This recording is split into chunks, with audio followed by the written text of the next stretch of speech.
What is up guys and welcome back to my channel. My name is Nouman and today's analysis video is going to be about the Premier League game between Manchester City and Liverpool. So Man City as usual line up in their normal 4-3-3 formation, which was mostly 4-2-3-1 on the ground, with De Bruyne playing at the number 10 position. And they also changed their formation to a 4-2-2-2 at times, with De Bruyne and Foden playing in between the lines with a double pivot of Gundogan and Rodrigo in the midfield. While Liverpool, on the other hand, also lined up in a 4-3-3 formation, which mostly changed to 4-5-1 without possession, with both Mohamed Salah and Sadio Mane dropping in the midfield without possession. Man City had no issues in this game when it came to building their play from the back. With possession, Man City mostly kept a 4-2-3-1 formation with a double pivot of Rodrigo and Gundogan. The two-man midfield made it very difficult for Firmino to provide cover shadow and press the goalkeeper at the same time. This forced the Liverpool midfielders to move up to help Firmino and cover Rodrigo and Gundogan. De Bruyne also started dropping slightly deeper to pull Fabinho out of his position to create the gap in between the lines for Gabriel Jesus to exploit. The two Liverpool centre-backs could not move up to eliminate the spaces between the lines because Sterling and Foden were keeping their wide positions and they were ready to exploit the spaces behind the Liverpool line. So that often gave Gabriel Jesus the chance to drop in between the lines to receive the ball and make the play for Man City. Here we can see Man City's 4-2-3-1 formation with De Bruyne playing at the number 10 position. The two-man midfield made it very difficult for Firmino to press Ederson and provide cover shadow to two players at the same time, which meant that one of the Man City players was always free to receive the pass from Ederson. No pressure from the Liverpool midfield, so now Rodrigo can easily turn with the ball and move in the space to make the play for Man City.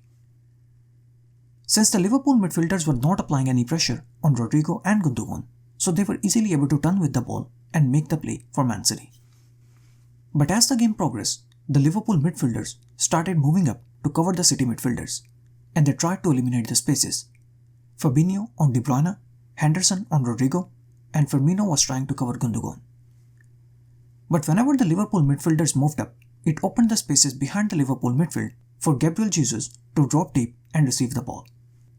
Liverpool's midfielders moved up, and that has opened the gap for Jesus to drop deep and receive the ball in between the lines.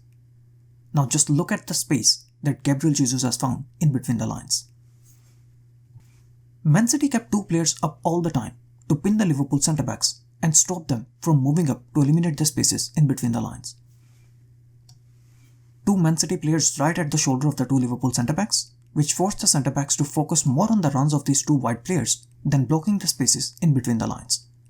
And thus Man City were able to exploit the spaces in between the lines time and time again. De Bruyne receives the ball in that same space, and now he has two players on both sides, ready to exploit the space behind the Liverpool line. Gabriel Jesus could not time his run well, and Man City missed a golden goal scoring opportunity.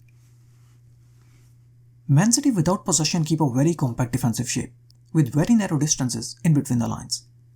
The narrow in between the lines distance makes it very difficult for the opponents to pick the players in between the lines.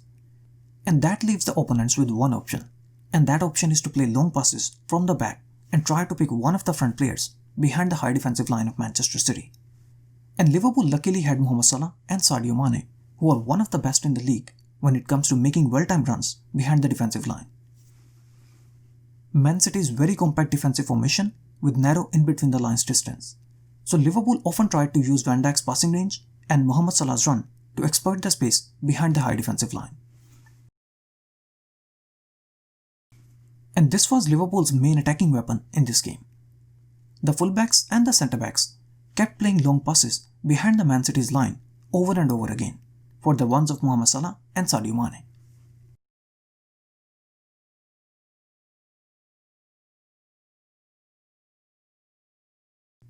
Phil Foden created lots of issues for Robertson in this game, and he was heavily involved in Man City's second and third goal.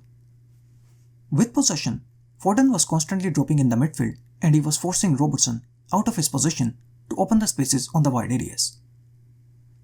Phil Foden drops in the midfield, and that has forced Robertson to leave his position and cover Foden. Foden checks his shoulder and he can see Robertson leaving his line to cover him.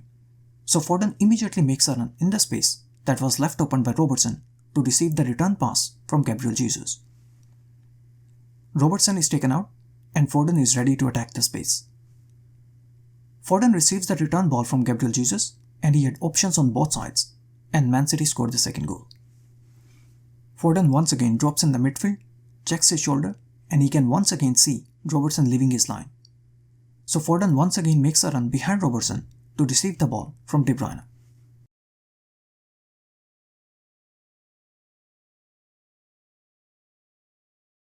The game was pretty much over with these three first-half Man City goals. Liverpool were clearly off yesterday. Foden makes a central run in a 3v3 position, and surprisingly both the Liverpool players decided to follow the same run and left Sterling totally free.